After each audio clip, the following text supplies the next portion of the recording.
Vamos a considerar Santiago 2.14, en la carta que escribe Santiago, Mateo 8.5 y Lucas 7 a partir del verso 1.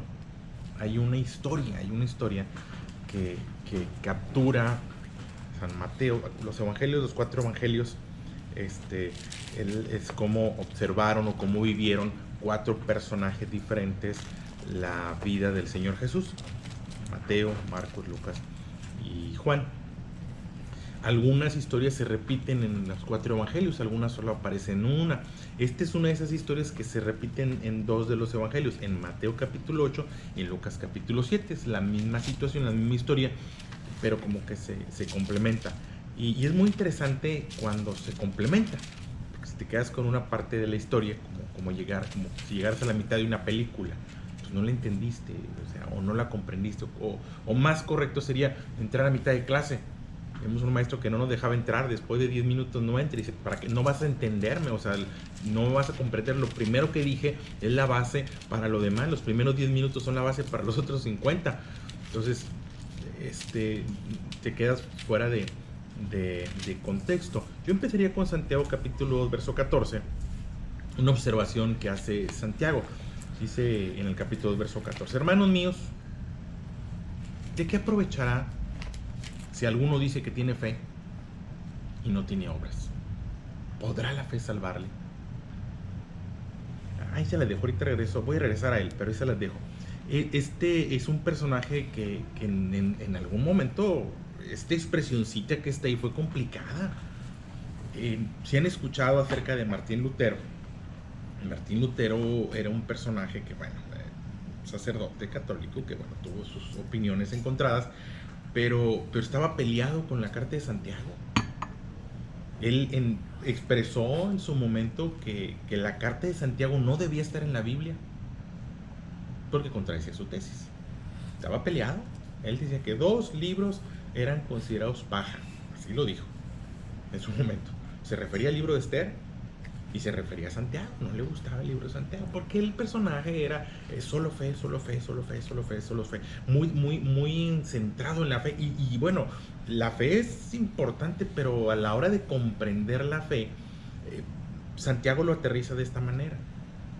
Y de pronto hay quien, en algunas teologías, están un poquito peleados o un poco mal comprendido, al punto de proponer que se eche fuera de la Biblia este personaje. Y bueno, una de sus expresiones: ¿de qué aprovechará si alguno dice que tiene fe y no tiene obras? ¿Podrá la fe salvarlo? Ahí lo dejo, porque te regresamos a él. Bien, quiero que observemos una historia que empieza en Mateo capítulo 8, verso 5. Es una historia. Entrando Jesús en Capernaum, dice este evangelio, que vino a él un centurión rogándole. Un centurión era un personaje romano, un soldado romano que estaba a cargo de 100 soldados. Es el que los comandaba. El soldado romano que tenía bajo su cargo a 100, a ese se le llamaba centurión. Era el responsable de algún sector, alguna sección. Bien, vino este centurión, este soldado romano, este militar, rogándole y diciendo: Señor, mi criado está postrado en casa, paralítico, gravemente atormentado. Y Jesús le dijo: yo iré y lo sanaré. Respondiendo el centurión, dijo: Señor, no soy digno que entres bajo mi techo. Solamente di la palabra y mi criado sanará. Porque también yo soy un hombre bajo autoridad, y tengo bajo mis órdenes soldados. Y digo a este: ve, y va, y el otro: ven, y viene, y a mi siervo: haz, y lo hace.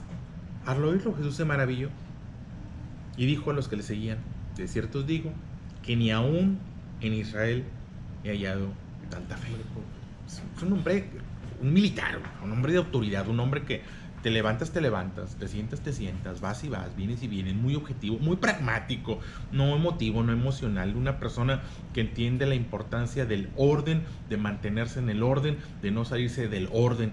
El orden es lo establecido, creyendo que lo que se establece tiene que ver con el bienestar. Lo entendemos, cada una de las instrucciones que nosotros damos a nuestros hijos tienen que ver con su bienestar.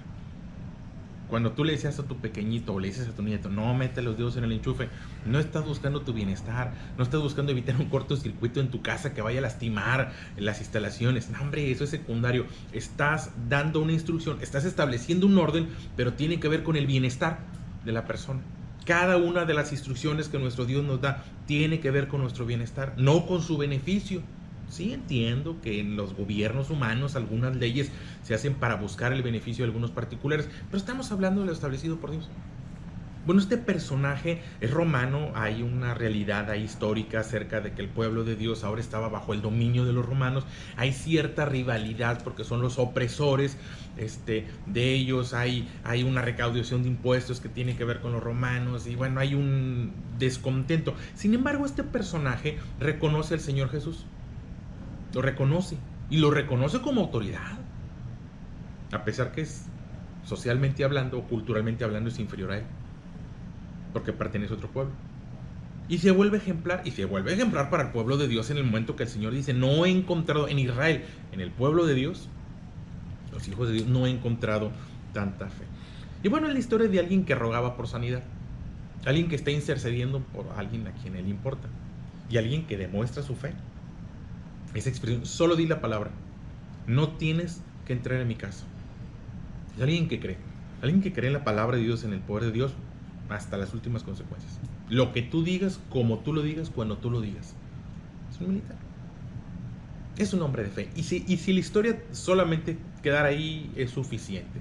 El mensaje sería, vamos a aprender de este personaje cómo sabía someterse a la autoridad. Era un hombre de autoridad, bajo autoridad y que sabía. Pero la historia la aborda Lucas, en el Evangelio según San Lucas, la aborda y nos da otra perspectiva de este personaje. Si nos quedáramos ahí, diríamos, es un hombre de fe. ¿Por qué? Pues no sé. ¿De qué manera? No sé. ¿Cómo demostró su fe? No sé, más allá del fue a buscar a Jesús, reconoció a Jesús y le pidió que interviniera y supo ser puntual. Reconocía que no era digno o él se percibía como no digno. Bien, Lucas nos aborda otra perspectiva de esta misma historia. Observó más. Dice Lucas capítulo 7 verso 1. Después que hubo terminado todas sus palabras al pueblo que leía, entró a Capernaum. Y el siervo de un centurión, a quien quería mucho, estaba enfermo y a punto de morir. Cuando el centurión oyó hablar de Jesús, le envió unos ancianos de los judíos rogándole que viniese y sanase a su siervo.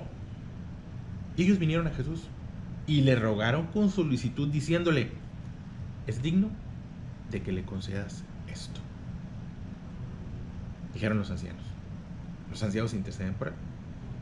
Dice el verso, cuando el centurión, verso 2, cuando el centurión oyó hablar de Jesús, le envió unos ancianos de los judíos rogándole que viniese y sanase a su siervo. Y ellos vinieron a Jesús y le rogaron con solicitud diciéndole, es digno de que le concedas esto, porque ama a nuestra nación y nos edificó una sinagoga.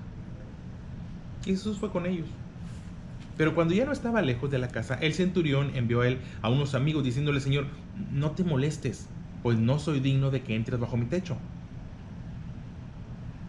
Pero por lo que ni aún me tuve por digno de venir a ti. Pero di la palabra y mi siervo será sano, porque también yo soy hombre puesto bajo autoridad y tengo soldados bajo mis órdenes y digo a este ve y va y al otro ven y viene y a mi siervo haz esto y lo hace. Al ver esto Jesús se maravilló de él. Volviéndose dijo a la gente que le seguía, os digo que ni aún en Israel he hallado tanta fe.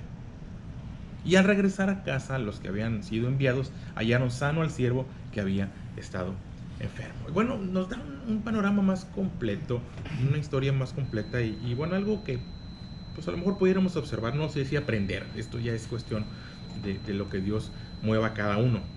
Entonces es un personaje que oye y empieza, un personaje que reconoce que puede haber salvación en la participación de nuestro Dios, cuando le permitimos a Dios participar, lo cual estamos totalmente de acuerdo, creo yo. Alguien que le ruega, porque sí, en ocasiones tiene que ver con rogar, pero donde empieza la parte diferente es que interceden por él. Interceden por él. Que ven la necesidad e interceden por él y dicen, es digno de merecer esto. Aquí ya tiene que ver con nuestro carácter, tiene que ver con la gente que nos rodea, tiene que ver con cómo nos relacionamos. De tal forma que cuando la necesidad ocurra, no sea solamente tú pidiéndole a Dios. Qué bonito, qué interesante, qué fortalecedor puede ser que las personas que te rodean digan por ti y digan de ti, es digno de. A veces ahí en la empresa y los alrededores, a veces los empleados se alegran. Lamentablemente, no digo los buenos, los malos, bueno, eso no me interesan. Pero David decía de su vida, muchos se alegrarían si yo resbalara. El rey David, el personaje, el autor de los salmos, el creador de ese inspirado Salmo 23, él tuvo que reconocer en algún momento que muchos se alegrarían si él resbalara. Si a él le fuera mal, en vez de que los que le rodeaban intercedieran por él, los que le rodeaban se hubieran alegrado. No es este caso. Es un personaje que los que están a su alrededor, cuando ve que las cosas no le salen bien, no, espérame, no, a ti te debe ir bien y tú eres digno. Y van, interceden al Señor Jesús por este personaje y dicen, es digno de que le concedas esto. Es digno, es merecedor. La etimología de digno es merecedor. Es alguien que se merece. Otra traducción de la Biblia dice, si alguien merece tu ayuda, es Él. Si alguien merece que tú intervengas, es Él. Y esto puede ser muy fortalecedor. Que no sean nuestras oraciones, que no sean mis oraciones, que sean nuestras oraciones. Que eso no sea yo pidiéndole a Dios que intervenga, que sea Él nosotros el que intervenga. Mucho tiene que ver con lo que pedimos, pero mucho tiene que ver con nuestro carácter. Poco se dice de este centurión, pero de lo poco que se dice, deja entrever algo. ¿Por qué era merecedor? ¿Por qué le consideraban a alguien merecedor? Y se dicen dos cosas. ¿Por qué lo tenían por digno? Ama a nuestra nación. A pesar de que él no era un judío, un israelita, él amaba a la nación. A veces nos permitimos rivalidades y no sé, es feo. Toda rivalidad es feo. A veces hasta en el fútbol, algo tan simple, ni jugamos, ni ganamos, ganamos. Pues, ¿qué ganaste? ¿Qué perdiste, hombre? Mira, pues a veces ves gente muy violenta, así, restregándole la playera del otro. Mira, espérame. Cruz Azul. Sí, ya lo merecía. Ama a nuestra nación. Ahí donde, si yo dijera, bueno, ¿qué tengo que hacer para que los demás digan de mí ser merecedor? Amar, me toca amar. No, y amar no es sentir bonito, porque a veces en nuestro español, estamos muy casados con esa palabrita, con amar, es curioso, un fenómeno del lenguaje español es que a pesar de que tenemos una lengua muy amplia, de las más amplias, curiosamente a veces nos encerramos en una palabra. Todo lo reducimos a una palabra. Algunas palabritas significan muchísimas cosas. Citar un ejemplo, la palabra madre. La tenemos muy, muy recurrida, ¿no? ¿Cómo te fue? Cuando a alguien le va muy bien, no, pues me fue. Y si a alguien le fue muy mal, ¿cómo te fue? Pues pues es la misma palabra, es el mismo objetivo. Lo mismo en la palabra amor. En el griego ahí había hasta 8 palabras para referirse al amor.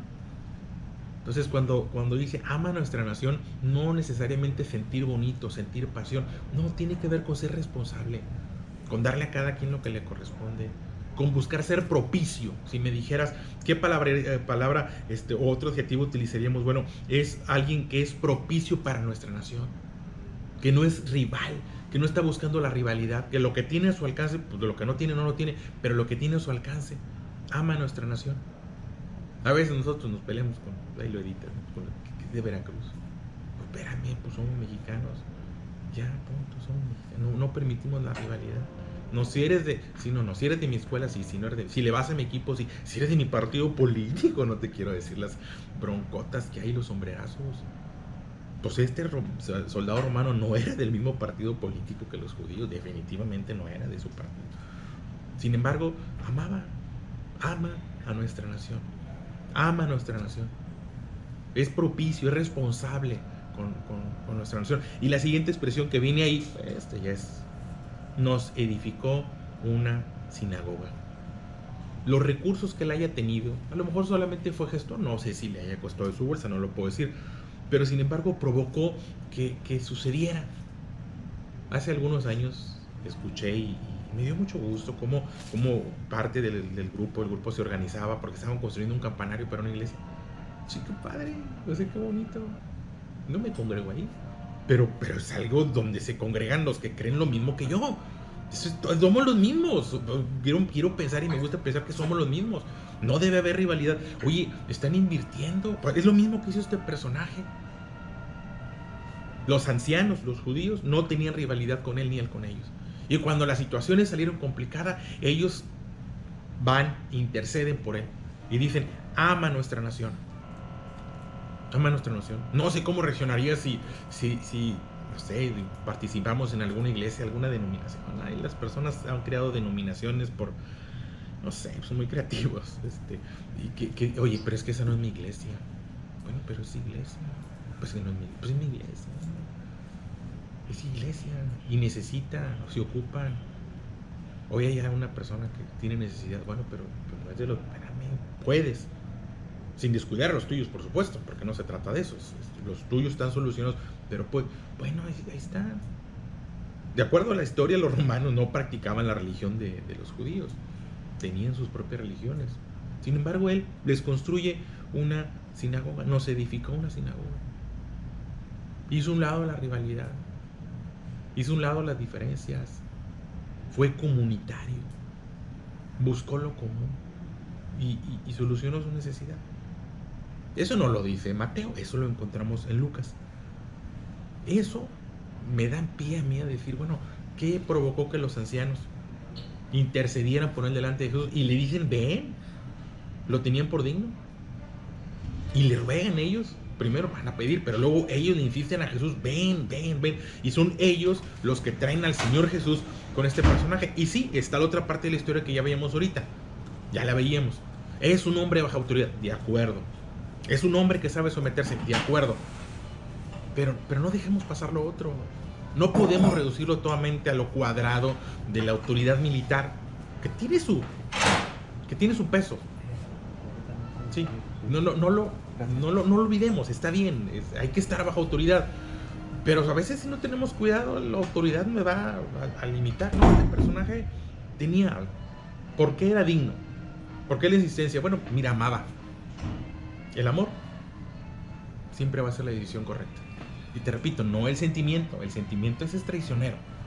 No son buenos a veces. El sentimiento a veces me lleva a querer o no querer. No, el ser propicio, el ser responsable, el actuar con responsabilidad, el hacer lo que tengas a la mano, lo que puedes hacer. Y bueno, en este caso él demostró a través de la edificación de una sinagoga. Y Jesús fue con ellos. Que los que intercedan por ti, vayan Jesús con ellos. Y Jesús fue con ellos. Intercedieron. Él no se sentía digno. Aparte, interesante, él no se sentía digno. Era una persona, no voy a decir que con bajo autoestima, pero no, él no se sentía superior. Vaya que nos deja una enseñanza ahí. Él dice: yo no soy digno. Y los judíos dicen de él que sí es digno. Los que están a su alrededor dicen: es un hombre digno, es un hombre bueno, nos ama y ha sido propicio con nosotros. Y participó en la necesidad y participó en la construcción de donde ellos se congregaban, diríamos, en el templo, lo que nosotros hoy llamaríamos templo de iglesia, centro de reunión. Él dice de sí mismo: no soy digno. Él no tiene más alto concepto de sí mismo del que debe tener. Pero los que están a su alrededor dicen de él es un hombre digno. Él se humilla y él se humilla, y los demás. La semana pasada veíamos eso, ¿no? Decía el proverbio: es mejor que no llegues buscando el primer lugar, es mejor que llegues buscando y que sean los demás los que te traigan y no tú el que tengan que ubicarte. Bueno, ese personaje es así, él no busca la posición, pero los demás lo ponen en la posición. ¿Por qué? Por sus obras. Por eso les decía ahorita lo que leíamos en Santiago, capítulo 2, verso 14. Concluyo con esto: hermanos míos, ¿qué aprovechará si alguno dice que tiene fe? Yo digo que soy, pero ¿qué dicen tus actos? Le dijeron a Batman: son tus actos los que te definen. La forma es fondo.